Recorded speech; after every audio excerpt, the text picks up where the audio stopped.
Being located inside the TT track, we had to plan our days carefully.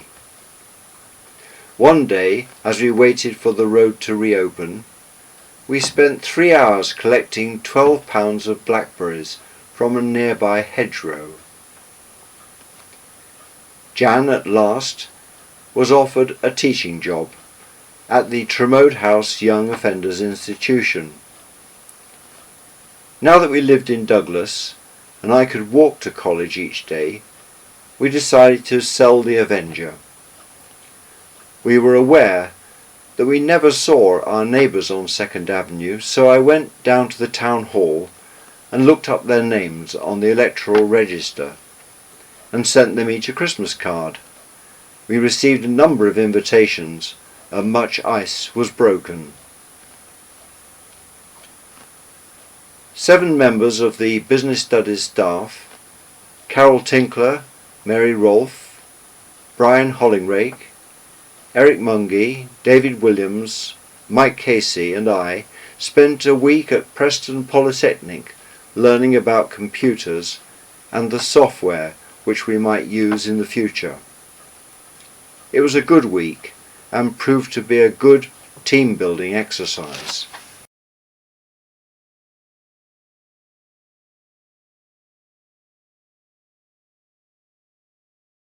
For 4 consecutive years, a French child came to stay with us. Valentine refused to go camping with us. Igor stole and ate Catherine's Easter eggs. But Vanessa, who visited us on 2 occasions, was great.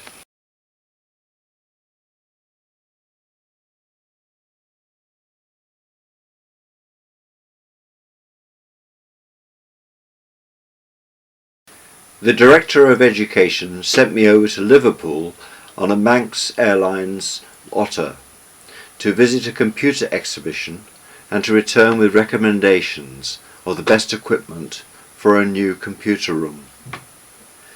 On the way back to Speke Airport, I was waiting at a railway station when a train with underground train style sliding doors drew up. As they opened, I saw and heard 2 girls who were surrounded by a gang of young men screaming. I wasn't sure whether they were playing or whether it was serious, but decided to put my foot in the doorway to stop the train moving, then told the girls that they had the opportunity to leave if they wanted. They hesitated, but then got off the train and I let the door go, leaving the men inside. I felt quite relieved, as it could have turned out nasty, and was glad to leave Liverpool as dusk fell.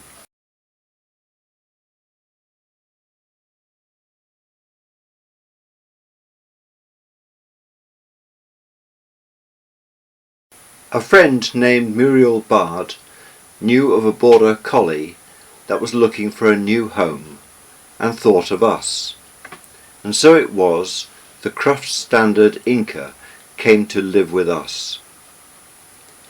Jan took her to the local dog show, which Inca won easily by leading Jan around the course. The following year, other competitors, recognizing her pedigree, insisted that the organisers ban Jan and Inca from the competition.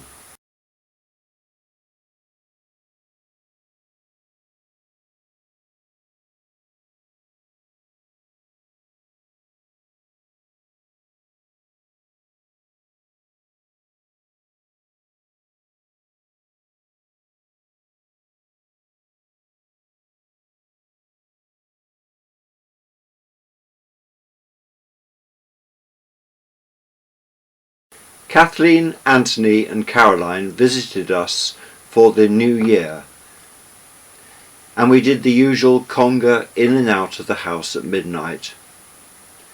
Anthony kept us all amused with his antics.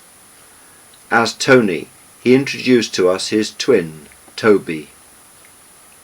He has a terrific collection of all sorts of hats, and I'm still waiting to see his Tommy Cooper routine.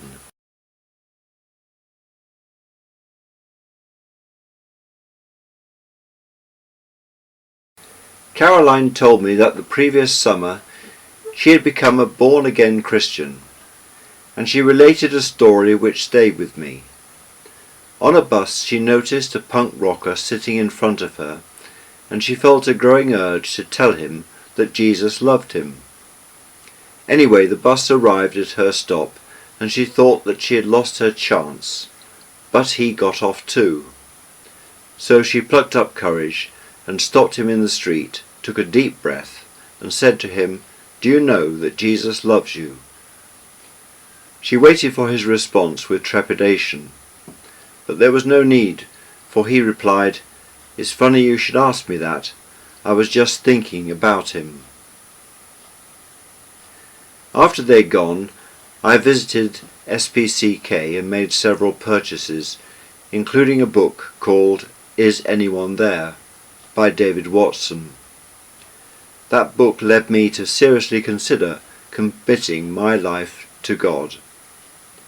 I sat down and prayed the prayer that David Watson suggested in his book, and from that moment almost literally took off like a space rocket. My priorities turned upside down. I became an avid reader of every Christian book I could get my hands on.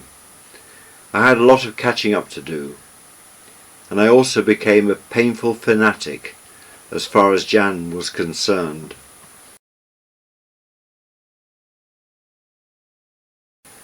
I attended a Holy Communion service at St. Ninian's Church, and on the way out I heard a friendly voice call, "Hello, Chris." It was Cindy, who I knew from Samaritans and various teachers' meetings. I joined the weekly Bible study group, which was looking at David Watson's book Discipleship, and also an interdenominational service called Celebration at St. John's, where I met Phil Worthington, who had been the landlord of the Tynwald Inn when the jazz group played there. He had had a conversion experience about the same time as me. Over the following year, I began to feel certain changes in my life, at home and at work. Clearly my faith had been formed throughout my life, from baptism and being brought up in a Christian family, but now I was adopting the faith personally. However, I had now become very one-track, following almost exclusively the evangelical point of view. Jan told me that she felt she had lost her best friend. It was then that I knew that I needed to slow down and open up to a wider perspective of Christianity. Each week I met up with Neville Pilling, a fellow lecturer at the college, who was an Anglo-Catholic, and we attended Mass. I also read books that considered the liberal viewpoint of the Church, including The Sea of Faith by Don Cupid.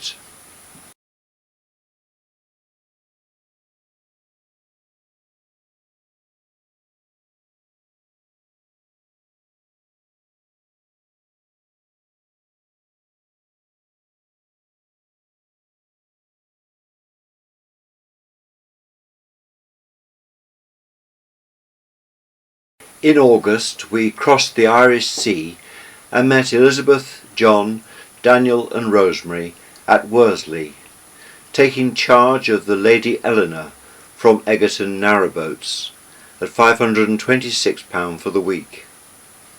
Soon we were crossing the Manchester Ship Canal on our canal adventure around the Cheshire Ring.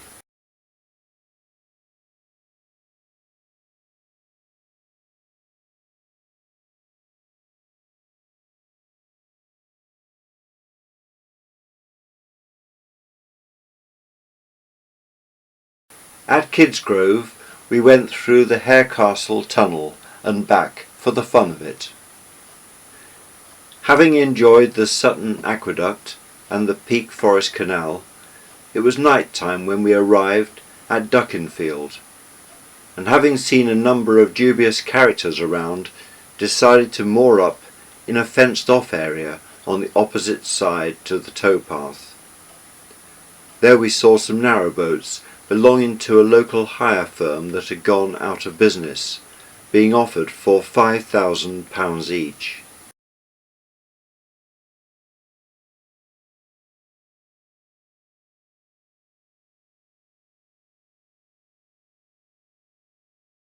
Finally, we reached the infamous Rochdale Canal, where we were charged a £20 entrance fee to find that the locks had not been serviced for years. How we managed to open some of them, I don't know.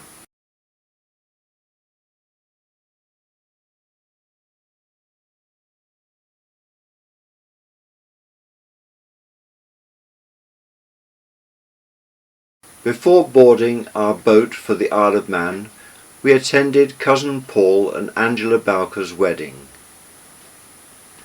Back on the island, Mary visited us and gave us the usual heart attack as she left at the last minute to catch the boat.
Window cleaner.